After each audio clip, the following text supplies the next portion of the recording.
Meus irmãos, eu quero convidar a todos para que me acompanhem na leitura bíblica, na qual meditaremos nesta manhã, que está em 2 Timóteo, capítulo 4.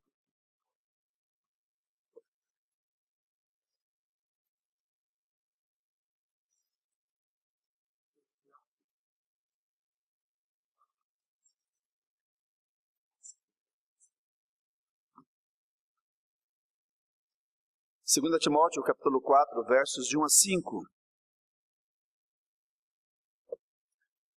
Convido a igreja a se colocar de pé, no momento em que faremos essa leitura. Vou repetir, segunda carta de Paulo a Timóteo, capítulo 4, versos de 1 a 5. Diz assim o texto sagrado: Conjuro-te perante Deus e Cristo Jesus, que há de julgar vivos e mortos pela sua manifestação e pelo seu reino. Prega a palavra, insta, quer seja oportuno, quer não, corrige, repreende. Exorta com toda longanimidade e doutrina, pois haverá tempo em que não suportarão a sã doutrina. Pelo contrário, cercar-se-ão de mestres segundo as suas próprias cobiças, como que sentindo coceira nos ouvidos, e se recusarão a dar ouvidos à verdade, entregando-se às fábulas. Tu, porém, sê sóbrio em todas as coisas, suporta as aflições, faze o trabalho de um evangelista, cumpre cabalmente o teu ministério. Vamos orar? Ó Deus bendito, Pai de amor, nós rogamos-te, Senhor, a bênção tua, da compreensão, da assimilação da tua palavra que há de ser exposta nesta hora.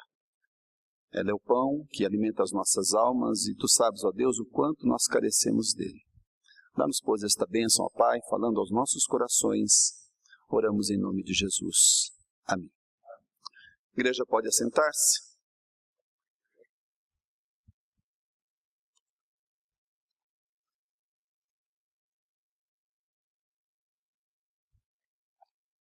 Meus irmãos, um problema que nós enfrentamos com muita regularidade nas nossas vidas é o problema do esquecimento. Esquecer as coisas é algo que nos constrange muitas vezes. Quem aqui já não passou por aquela experiência difícil de guardar um objeto importante, um documento significativo, valioso, e depois de algum tempo precisar ir à procura dele e não se lembrar onde o colocou? Eu sei que eu guardei, eu sei que ele está muito bem guardado, a questão é se lembrar onde ele está. Isso nos envergonha, isso muitas vezes nos constrange. É um problema que afeta os mais idosos, mas também alcança os mais novos. Quantas vezes aquele jovem se dedica, se esforça, se prepara para uma determinada prova, uma avaliação, e chega na hora H, no momento de colocar no papel, e vem o esquecimento, dá um branco, e ele sai dali cabisbaixo, porque não se lembrou de absolutamente nada. Que terrível é o esquecimento. Para alguns que já passaram pela experiência de assistir, de estar ao lado de alguém que tenha Alzheimer, por exemplo, sabe do que eu estou falando. Como é duro você estar ao lado de alguém, ter que assistir e ter que acompanhar uma pessoa que perde a sua memória, que sofre de amnésia. E meus irmãos, há um ditado por aí que diz, inclusive, que brasileiro tem memória curta. E parece-nos que nós somos muito suscetíveis, de fato, ao esquecimento. E coisas importantes que deveriam ficar gravadas no nosso coração, coisas importantes que deveriam ficar ali latentes na nossa memória, muitas vezes nós nos esquecemos delas. E isso diz respeito à nossa vida secular, mas diz respeito também à nossa vida espiritual. Porque muitas vezes, meus irmãos, o nosso esquecimento também alcança essa área que é decisiva das nossas vidas, e nós nos esquecemos de promessas que fazemos ao nosso Deus, nos esquecemos dos nossos votos e juramentos que prestamos a Ele. Muitas vezes, nos diz a Bíblia, nos esquecemos do próprio Deus, ou seja, falhamos e falhamos sério nesta área das nossas vidas. E porque nós sabemos que esse é um problema nosso, problema que nos acompanha, eu gostaria de compartilhar nesta manhã acerca de algumas coisas que o pastor não deve se esquecer ao longo do seu ministério. Eu gostaria de compartilhar com a igreja acerca de 3 coisas que o jovem pastor ou o velho pastor deve guardar, muito bem guardado na sua mente, na sua lembrança, na sua memória, para que ele possa ser aprovado por Deus e fazer exatamente aquilo que Deus espera dele. Esse texto que nós acabamos de ler, meus irmãos, nos sugere isso. Algumas coisas importantes que certamente precisam ficar gravadas na memória e no conhecimento daqueles que servem ao Senhor, na condição de líderes da sua igreja. Vamos lá para o texto. O que é que o pastor deve se lembrar, precisa saber e se lembrar dela a cada momento do seu ministério? O versículo 2 diz: prega a palavra, insta, quer seja oportuno, quer não, corrige, repreende, exorta com toda longanimidade e doutrina. Eu entendo aqui que o apóstolo Paulo sinaliza com a principal tarefa, o principal propósito, o foco do ministério do pastor: pregar a palavra. Todo pastor precisa saber qual é o foco do seu ministério, a sua prioridade número 1. E o texto aqui nos diz que é pregar a palavra. Deem uma olhada no capítulo anterior. No capítulo 3, nos versos 14 a 17, Paulo destaca o valor e a importância das Escrituras. Ele diz assim: tu, porém, permanece naquilo que aprendestes, de que fostes inteirado, sabendo de quem o aprendeste, e que desde a infância sabe as sagradas letras que podem tornar-te sábio para a salvação pela fé em Cristo Jesus.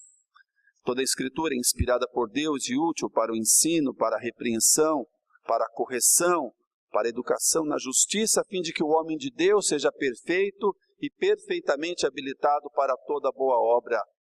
E após enaltecer e engrandecer o valor das Escrituras, agora Paulo se volta ao jovem pastor Timóteo e diz a ele: Timóteo, prega a palavra, prega esta palavra. É a sua principal função. Essa deve ser a sua principal atividade, o foco central do seu ministério.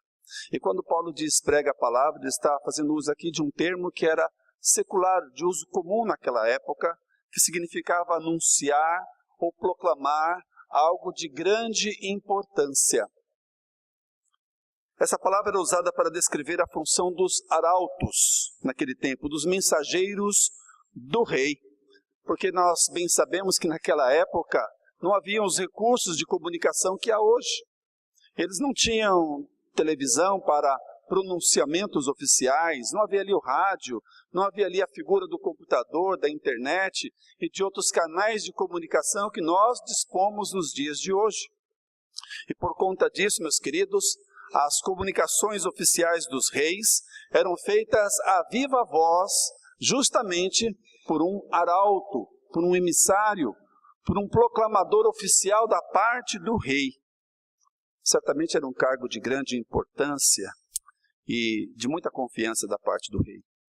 E este arauto, como emissário do rei, certamente ele não podia acrescentar uma única vírgula à mensagem transmitida. Ele também não podia subtrair nenhuma palavra, nem mais nem menos. Ele recebia da parte do imperador, do rei, uma mensagem a ser transmitida, e com exatidão, e com precisão, e com fidelidade, ele, com viva voz, transmitia isso às demais pessoas. Tinha que ser fiel e preciso na transmissão da mensagem que não lhe era própria, mas do seu Senhor e Rei.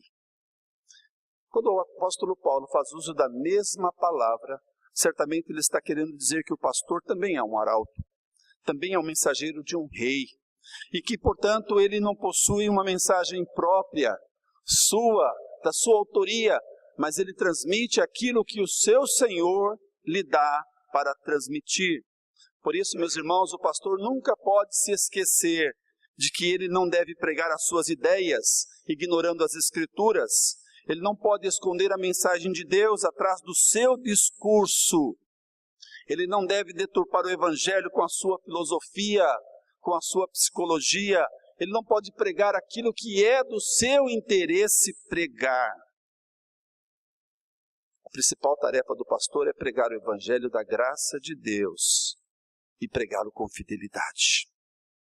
João Calvino olha para esse texto e diz que toda vez que o evangelho é pregado com fidelidade, é como se o próprio Deus em pessoa estivesse aqui para solenemente nos conclamar. Ou seja, quando o pastor atende esse requisito fundamental do seu trabalho, do seu chamado, ele está sendo verdadeiramente a boca de Deus para a sua igreja. Pregar o evangelho com fidelidade é a tarefa central, principal de todo o pastor. Mas cabe aqui um alerta, uma advertência. Porque, meus queridos, nós vivemos num mundo pós-moderno, sabemos disso. Isso é dito em todos os lugares. Um mundo plural, um mundo diversificado. E nesse contexto, o pastor ele é constantemente tentado a assumir muitas funções, a assumir muitos compromissos, muitos cargos. O pastor ele é levado a ter uma vida como se fosse um multifuncional. E isso é um perigo, porque ele pode perder o foco do seu ministério. Ele pode perder, meus irmãos, o objetivo central do seu chamado, que é pregar a palavra de Deus. E infelizmente, nós encontramos muitos casos assim. Infelizmente, nós vemos por aí pastores que têm uma agenda cheia, mas têm um ministério vazio. Ou ao contrário, muitas vezes têm um ministério lotado, mas ao mesmo tempo é um ministério quebrado. Por quê? Porque perdeu o foco. Se envolveu com tantas coisas que não se dedica mais a pregar a palavra de Deus. O apóstolo Paulo aí no versículo 2 diz, prega a palavra, insta, quer seja oportuno, quer não. Essa palavrinha insta é uma palavra de uso militar, que tem a ideia de vigilância, significa permanecer de prontidão, ficar em seu posto, estar de olhos abertos o tempo inteiro. Prega a palavra, insta, seja vigilante quanto a isso. Em outras palavras, Timóteo deveria permanecer focado na tarefa de pregar o evangelho. Quer esta tarefa lhe fosse conveniente ou não, quer os momentos fossem tranquilos ou conturbados, quer fosse momentos adequados ou não. Por isso diz, insta, quer seja oportuno ou não, não importa as circunstâncias, não importa o contexto, esta é a principal tarefa do seu ministério. Por que o apóstolo Paulo valoriza tanto isso? Por que essa ênfase toda na ideia de pregar a palavra de Deus ao jovem pastor? Meus irmãos, certamente porque esta pregação ela é insubstituível. Ela é central, ela serve de alicerce para a igreja. É somente através dela que a igreja é corrigida, é somente através desta pregação que a igreja é exortada, que a igreja é edificada. O texto bíblico diz, prega a palavra, insta, quer seja oportuno, quer não, corrige, repreende, exorta com toda longanimidade e doutrina. A igreja ela é corrigida, exortada, a igreja cresce, a igreja aprende através da boa e correta pregação desta palavra. Mais uma vez, Calvino olha para esse texto e diz que esses três imperativos que nos apresenta o verso de número 2, indicam que o rebanho, a igreja, necessita de muita intervenção do ministro para manter-se no caminho correto, para manter-se no caminho certo, mediante a luz da palavra do Senhor. O pastor não pode se esquecer disso, ele deve guardar na sua lembrança, na sua memória, qual é o foco, qual é a prioridade número 1 do seu ministério. Prega a palavra. Mas o texto bíblico, meus irmãos, ele avança e nos mostra outros elementos que também não devem ser esquecidos ao longo da caminhada cristã por aqueles que servem e lideram o povo de Deus. Olhem para os versos 3 e 4. Nós encontraremos aqui uma segunda verdade que não pode ser esquecida. Versículos 3 e 4 diz assim, pois haverá tempo em que não suportarão a sã doutrina, pelo contrário, cercar-se-ão de mestres segundo as suas próprias cobiças, como que sentindo coceira nos ouvidos, e se recusarão a dar ouvidos à verdade, entregando-se às fábulas. Eu vejo nesses 2 versículos, meus queridos, a grande dificuldade que há no ministério. E para mim essa dificuldade está muito clara aqui no texto. A oposição à sã doutrina. E essa dificuldade, essa grande dificuldade é também aquela que pode provocar as piores consequências. Que se por um lado a tarefa do pastor é pregar, por outro lado a tarefa do diabo é deturpar aquilo que se prega.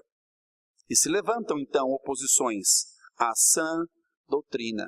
E o pastor deve se empenhar, ele deve entender que a sua luta é em preservar justamente esta sã doutrina.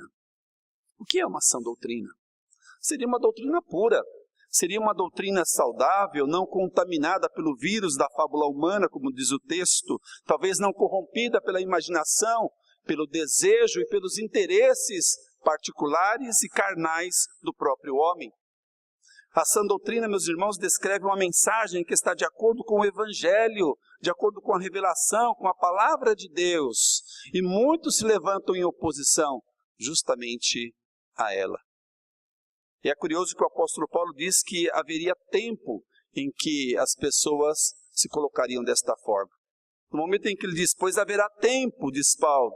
Quando Paulo escreve esse texto, certamente ele está sinalizando, ele está profetizando acerca da oposição que se levantaria dentro da igreja, não fora, mas dentro da igreja, contra a pregação genuína do Evangelho.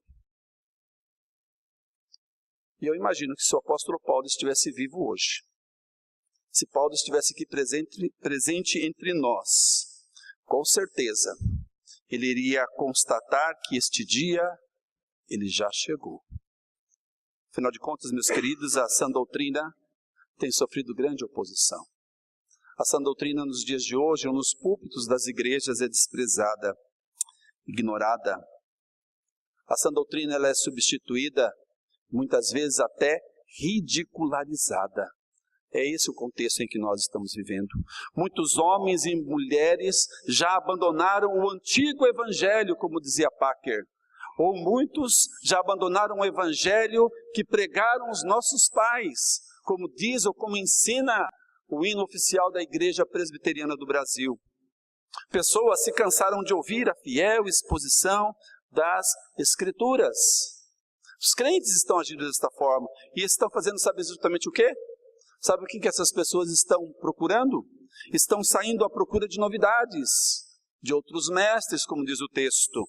Estão indo à procura de doutrinas que são mais adequadas aos seus desejos e vontades. Estão saindo à procura de outros pensamentos revolucionários e que se harmonizam ao seu próprio querer e à sua própria vontade.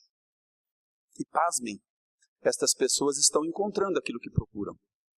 Sabem por que estão encontrando tudo isso? No púlpito das igrejas? Porque os nossos dias são dias parecidos aos dias do profeta Jeremias. Cresce por aí assustadoramente o número de pastores que pregam uma mensagem deturpada, adulterada, falsificada. Muitos por aí fazem promessas que Deus não fez. Muitos pregam sobre prosperidade, mas não falam de arrependimento, não falam de quebrantamento, não pregam sobre vida santificada. Prometem sucesso, lucro e vitória, mas não falam de pecado, de juízo, de conversão, não dizem nada sobre caráter, não falam sobre inferno. E estão arrastando multidões. E se formam filas atrás destes pseudo-pregadores. Que coisa, meus irmãos. E muitas vezes o jovem pastor, aquele que está iniciando o seu ministério agora, ele se vê tentado. Muitas vezes ele se vê atraído por essa proposta, por esse discurso. E muitas vezes ele se sente na necessidade de mudar a sua mensagem, mudar o seu ensino, a sua pregação, para agradar estas pessoas e para assegurar o seu público, o seu auditório, o seu rebanho. Essa é a grande dificuldade do pastor nos dias de hoje. Viver neste contexto, conviver com tudo isso e não se contaminar e não se deixar influenciar por estas coisas. E é bom que seja assim, porque tolo, inconsequente é o pastor que muda o seu ministério para atender estas particularidades, para atender esses desejos. Afinal de contas, meus irmãos, sabemos muito bem que a Bíblia não tem que se adaptar ao pecador. É o pecador que deve se amoldar à palavra de Deus. Cabe ao pastor, sim, preservar a sã doutrina e falar aquilo que Deus quer que ele fale. Talvez muitos não gostem, talvez muitos saiam e se distanciem, mas o pastor deve ser fiel. O apóstolo Paulo fala um pouco sobre isso, acerca da sua própria experiência. E aqui no capítulo 4, por exemplo, no verso 10, ele diz: porque Demas, tendo amado o presente século, me abandonou e se foi para a Tessalônica. Paulo pregava a sã doutrina, Demas foi embora. Paciência. Verso 14, Alexandre, o latoeiro, causou-me muitos males. O Senhor lhe dará paga segundo as suas obras. Paulo enfrenta a oposição, se levantam adversários, mas ele é fiel à pregação da sã doutrina. Paciência. Verso de número 15, tu, guarda-te também dele, porque resistiu fortemente às nossas palavras. Muitos estavam resistindo às palavras do apóstolo Paulo, mas paciência, ele estava pregando e defendendo a sã doutrina.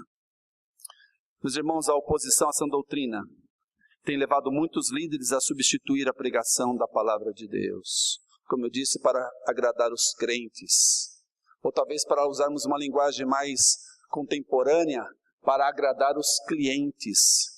Porque muitas vezes as pessoas têm vindo à igreja, não na condição de um crente, mas na condição de um cliente, porque querem serem agradados, querem serem mimados, querem serem atendidos segundo os seus desejos, segundo as suas vontades.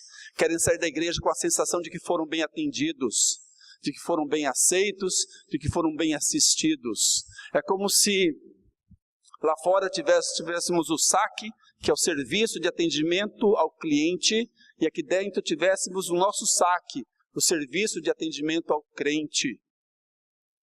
E muitos vão até lá para reclamar e questionar as suas vontades e os seus interesses. Por conta disso, a pregação da sã doutrina tem sido substituída. Muitas vezes o próprio culto que prestamos a Deus tem sido mudado, tem sido deformado. Sabem por quê? Porque os crentes querem cantar, mas não querem pensar. Os crentes querem muitas vezes movimento, mas não querem conhecimento. Querem mais emoção e, de preferência, menos pregação. E então a sã doutrina vai sendo colocada à margem da vida da igreja. E isso seduz pessoas. E isso atrai muita gente, meus irmãos. E a igreja fica cheia. Mas muitas vezes a igreja fica cheia de pessoas vazias da palavra. Cabe ao pastor zelar para que isso não aconteça. Cabe ao ministro ser um defensor da sã doutrina. Não pode se esquecer disso. Mas eu gostaria de compartilhar ainda com a igreja acerca de um terceiro elemento, uma terceira verdade, que aquele que lidera, o guia espiritual, não pode se esquecer no momento em que ele põe em prática o ministério e a sua vocação recebida da parte de Deus. Verso de número 5. 2 Timóteo 4, verso 5 diz assim: tu, porém, se sobre em todas as coisas, suporta as aflições, faz o trabalho de um evangelista, cumpre cabalmente o teu ministério. O que é que o pastor não pode se esquecer em momento algum? O que Deus espera dele. Não o que a família espera dele, o que os amigos esperam dele, o que os colegas pastores esperam dele, mas aquilo que Deus, o Senhor da sua vida, espera dele. E aqui Paulo nos dá algumas dicas daquilo que Deus espera do seu servo, do seu servidor, daquele a quem ele vocaciona para estar à frente do seu rebanho. Em primeiro lugar, Paulo diz que Deus espera deste pastor sobriedade. Sobriedade, meus irmãos, significa lucidez, ponderação, equilíbrio, cabeça no lugar, cabeça centrada, domínio próprio. Isso deve ser algo inerente à vida do pastor. E estar sóbrio aqui no texto significa não ter certamente a cabeça adulterada ou alterada pelo vinho, É não se comportar como se fosse um embriagado. Essa é a ideia original aqui que nós encontramos no texto. Mas nós sabemos, meus irmãos, que a sobriedade, ela não desaparece apenas com o vinho. Não é apenas o vinho que altera, que mexe, que embriaga a cabeça de um homem. Talvez no caso do pastor esse seja o seu menor inimigo. Mas essa sobriedade, ela pode desaparecer diante de outras circunstâncias também, mais sorrateiras. Por exemplo, a sobriedade ela pode desaparecer diante de um convite, diante de uma proposta tentadora que pode levar o pastor a perder o foco do seu ministério. A lucidez pode ser roubada, por exemplo, por um problema ou por uma dificuldade no campo conjugal. A sobriedade ela pode dar lugar ao descontrole diante de um grande sucesso ou talvez diante de um grande fracasso.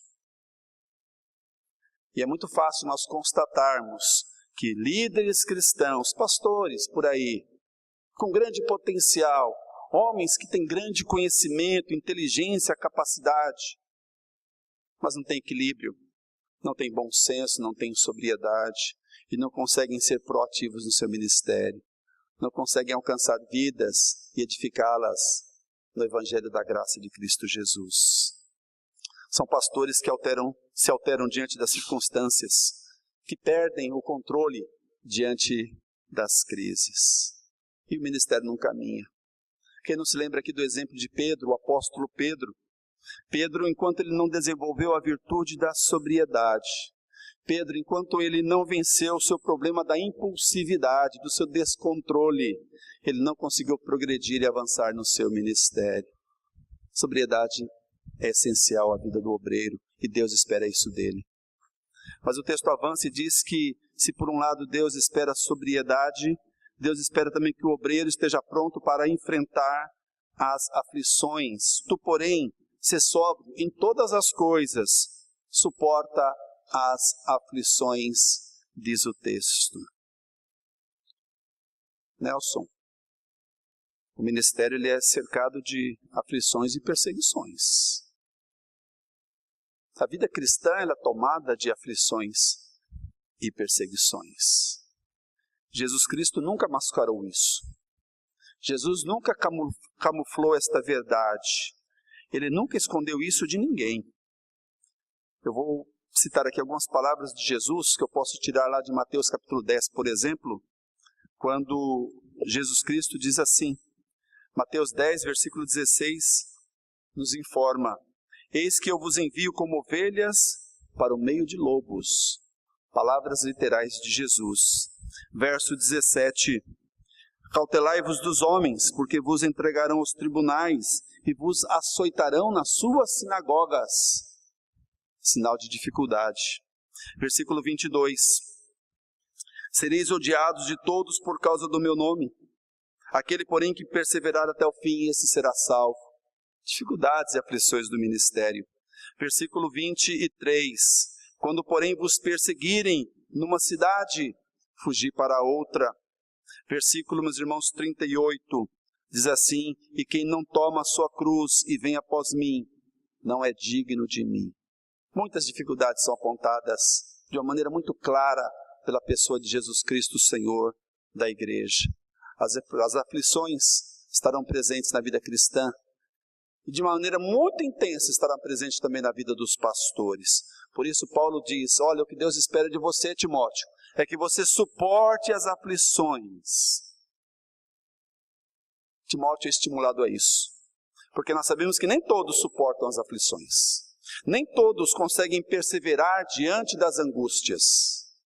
A escola do sofrimento, ela dá diplomas para poucos, porque muitos ficam pelo caminho. E quanto mais fiel, quanto mais zeloso e compromissado e piedoso for o pastor, maior será a possibilidade dele ser perseguido. É muito sugestivo o que Paulo nos diz aqui no capítulo 13 de Timóteo, versículos 11 e 12, quando ele fala de si mesmo e diz assim, as minhas perseguições e os meus sofrimentos, quais me aconteceram em Antioquia, Icônio e Listra, que variadas perseguições tenho suportado. De todas, entretanto, me livrou o Senhor. Olhem para o verso 12. Ora, todos quantos querem viver piedosamente em Cristo Jesus serão perseguidos. Se você quer ser uma pessoa piedosa, compromissada, consagrada a Cristo Jesus, saiba que você será perseguido. Tente demonstrar uma espiritualidade genuína e verdadeira no teu ambiente de trabalho. Tente demonstrar que você é uma pessoa piedosa, coerente com o teu querer, que é segundo a palavra de Deus, com aquilo que você tem aprendido. Faça isso no local onde você estuda, junto aos seus amigos, e você perceberá que as dificuldades haverão de pipocar aqui e ali. Pessoas vão se opor, pessoas vão te perseguir. Como o pastor deve encarar as aflições do seu ministério? Amedrontado? Ele vai se esconder, vai se camuflar? Vai cerrar os lábios e fechar a sua boca diante dessas aflições? Em hipótese alguma. Deus espera que o pastor suporte as aflições, diz o texto, mas que ele trabalhe também, que ele possa fazer o trabalho de um evangelista, diz lá o texto. Não é apenas suportar as aflições, mas é vencê-las com a mão no arado, debaixo da proteção, é certo, debaixo do amparo e da assistência do Senhor. Muitos poderão se colocar como adversários no caminho, mas certamente este deve trabalhar e se envolver na seara, sabendo que o Senhor da seara estará com ele e vai proteger e vai dar sustento e intrepidez para que a palavra seja pregada, como Deus quer que ela seja pregada. Capítulo 4, versos 17 e 18. Depois que Paulo fala dos seus adversários, daqueles que o abandonaram, daqueles que resistiram, daqueles que se opuseram à sua pregação e ao seu ministério, ele fecha essa seção da carta dizendo o seguinte, versos 17 e 18 do capítulo 4. Mas o Senhor me assistiu e me revestiu de forças, para que por meu intermédio a pregação fosse plenamente cumprida, e todos os gentios a ouvissem, e fui libertado da boca do leão. O Senhor me livrará também de toda obra maligna, e me levará a salvo para o seu reino celestial. A Ele glória pelos séculos dos séculos. Amém, diz o texto. O pastor terá muitas aflições. O líder, você que é líder na tua casa e que quer zelar pelo sacerdócio do seu lar, enfrenta aflições. Mas o bom Deus nos tem guardado e sustentado no meio de todas elas. Deus espera que o pastor suporte as aflições.